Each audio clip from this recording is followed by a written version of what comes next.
préoccupation askan bi di ko jéem a wutal ay pexe sàkkale pexe di waxtaan ak gouvernement bi mun nañu nag réeroo ay gis-gis yéen sax gis ngeen ni yu ci gën a bëri maag gouvernement bi bokkuñu gis-gis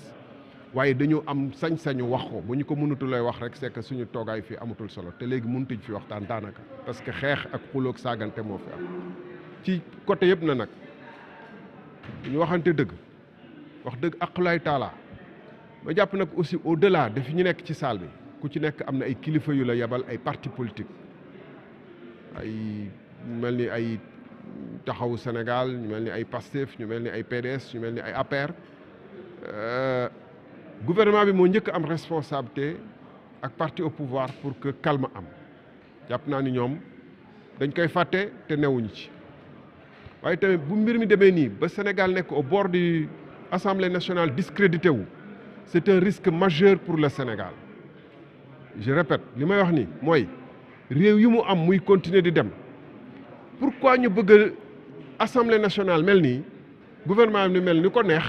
ba pare armée moom yaru rek ak tegginu ak toog bu yàggee waa armée bi dañuy ne ñii nga xam ne dañu dénk réew mi ñuy caaxaan ñun nañu jël suñuy responsabilité donc tamit topp gars yi même bu fekkee ne dañ la provoqué di créer kawu permanent dafa mel ni da nga bëgg yow kaw bi continuer ba armée ñëw parce que li xew Afrique réewu Afrique yëpp bu fekkee ne Sénégal dañu ne musul am coup d'état musul am ay problème c'est que aussi homme politique yi am na taxawaay yu ñu musul am mais saaga gi ak xuloo yi côté yëpp la am na ñu ci gën a kii nag man wax naa fi dénoncé naa fi keroog daam bi parce que man si wàllu bopp daf may attaqué en permanence mais loolu du affaire warul nekk affaire personnelle dañu war a un moment donné élevé wu xool nation bi war a fàtte war a xam solennité wu moom lieu yi ñu nekk yi war a nekk dans le kii de pugilat permanent des deux côtés yéen ay observateur ngeen xam ngeen ni li may wax nii nag dinaa ci dégg lu ne après mais Sénégal moom moo nekk ci situation boo xam ne suñu doom yi suñu kii dégg nañ fi ay ministres yu ñu wax da ngay fen mais kan moo am droit aussi wax ministre da ngay fen bu ñu nekkee biir Assemblée nationale aussi ñun nekk en tant que député dañu war a jox orme ku nekk citoyen bu ne parce que tous les citoyens sont d'égale dignité bu ñu wax kii citoyen bu ñu saaga rawatina nag ay kilifa diine ak leneen mais citoyen bu ñu saaga muy président assemblée muy ministre muy président de la république boo xam ne d'accord ak moom dañu war a jox orma parce que bu dul loolu ñun député waruñu ñu jox orma te ñun foofu député yi ñoo voté règlement intérieur nekk dañu war a jox orma ñëpp te gis nañ côté yëpp donc gars yi je pense que seeni kilifa parce que apparemment li fi ne moom gëwma ni mun na am ñu kii bu solution fii rek président assemblée bi est dépassé les présidents de groupe sont dépassés nous tous on est dépassés bu fekkee ne am nañu nekk ay responsables yu leen di seet qui pensent au pays qui savent que fu ñu jëm fi baaxul nañu jël seeni responsabilité ku nekk waxtaan ak sa njaboot ñu xool nu ñuy gën a defaraate kàddu parce que tey ministre de la justice ñu ngi koy xaar ci question yu am solo te débat bu ànd ak xel ak dal mooy tax ñu lu ñu bëgg a wax li ñu mun ko wax mais bu demee nii lu ñu wax kenn dootu ko dégg. Je voudrais dire que nous sommes dans une situation déplorable qui détruit totalement l'image du Sénégal. Pendant que les Lions font des prodiges, pendant que des Sénégalais font des prodiges et essaient de vendre une image positive du Sénégal,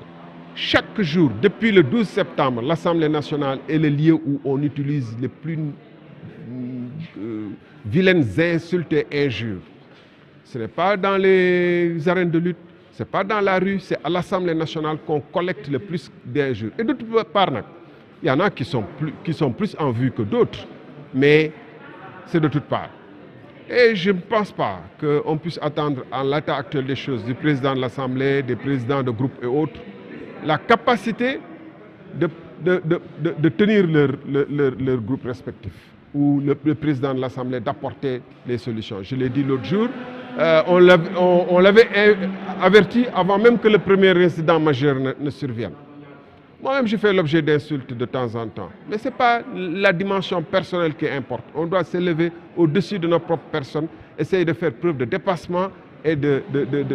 penser à la République, de penser aux enfants qui nous regardent, de penser au monde qui nous regarde au lieu de donner de nous-mêmes une image désastreuse. Quand on est dans cette situation, tous les pays africains qui ont été dans cette situation où une auguste institution comme l'Assemblée nationale se met dans la boue. Après, c'est l'armée. Si nous ne sommes pas capables, nous civils, de régler nos problèmes, de trouver les consensus, d'observer les règles de fonctionnement d'une démocratie et d'observer les règles de bonne conduite. C'est l'armée. Je ne vois pas pourquoi on peut demander seulement à l'armée d'être sérieuse, rigoureuse, de saluer les gens, d'observer la correction, et nous-mêmes on se comporte comme on veut. Il faut que cela arrête avant qu'il ne soit trop tard. On entend du tout maintenant. Et je dis de toute côte, on insulte des institutions étatiques, président le traite de menteur, ministre menteur à tout moment. De l'autre côté, on s'en prend aussi à de hautes personnalités de ce pays qui sont elles-mêmes convoquées à leur insu dans le débat politique. Parce que aussi les gens convoquent trop souvent leurs propres chefs religieux dans les débats politiques de l'Assemblée nationale, exposant ces responsables à des réactions de part et d'autre. Il faut qu'on arrête de convoquer nos propres responsables religieux à chaque moment si on veut les protéger.